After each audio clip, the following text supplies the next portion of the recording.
non-negotiable.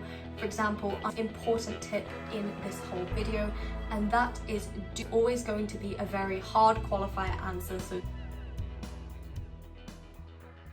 hello and welcome back to my channel. For those of you that don't know, my name is Lotte and welcome to episode 6 and the final episode of the shortest UCAT series you need to watch. So as always, I will be approaching this video with an introduction, my experience, and then 5 tips to help you nail this section.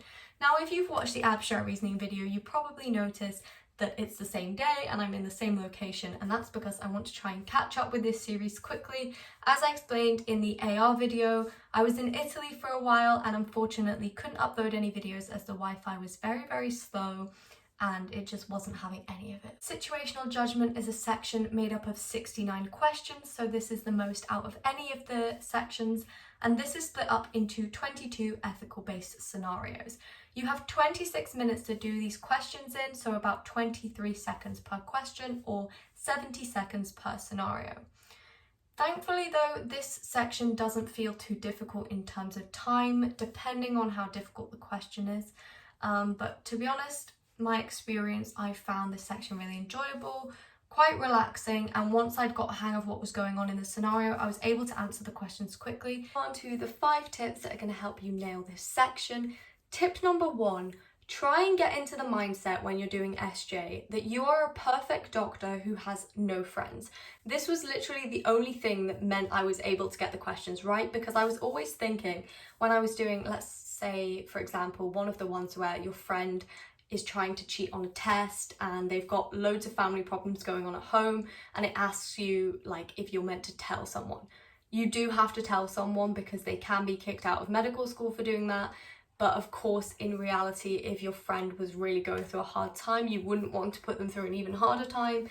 But you have to remember you're the perfect medical student or perfect doctor, and you don't really care about your friend's feelings that much. Number 2 is what I said in my experience, and that is make sure you're doing questions from other resources and not just Medify.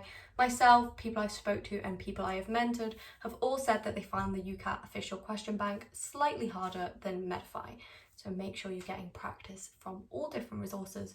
Tip number 3, read the GMC's Good Medical Practice and try and take notes on the core points that you're seeing as you're reading through it.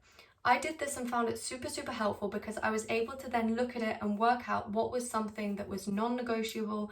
For example, undermining the trust in the NHS. So that is always going to be a very hard qualifier answer. So something like never, completely disagree, strongly disagree, or strongly agree, depending on the style of question.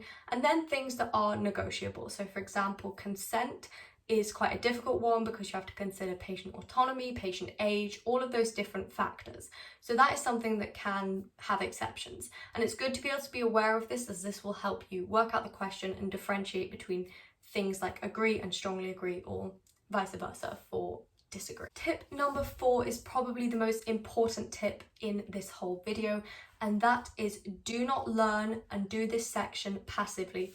Treat this as early interview prep and it will save you so much time. So spend time reading the GMC's Good Medical Practice, understand the ethics behind the style of questions you're answering, and that is really going to help you if you're asked an interview question about a scenario or something to do with ethical principles. So enjoy what you're learning. You're going to be using this in your future career as a doctor, so make the most of it. Enjoy what you're doing, don't just be passive to reading and trying to answer the questions in a very methodical way. Tip number 5, and the final tip from the whole UCAT series, try to leave some time at the end to go back and check over your answers.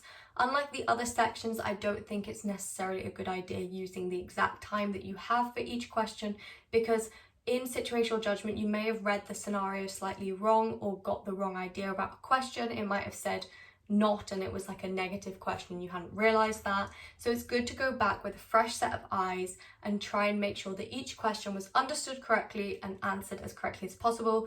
Chances are you will notice that you made 1 or 2 mistakes throughout. Thank you so much for watching. I hope you found that helpful. Please do share this video and the other videos from this series with anyone else who you may also think will find it helpful, and have a lovely day. Thank you again for being part of the shortest UCAT series that you need to watch.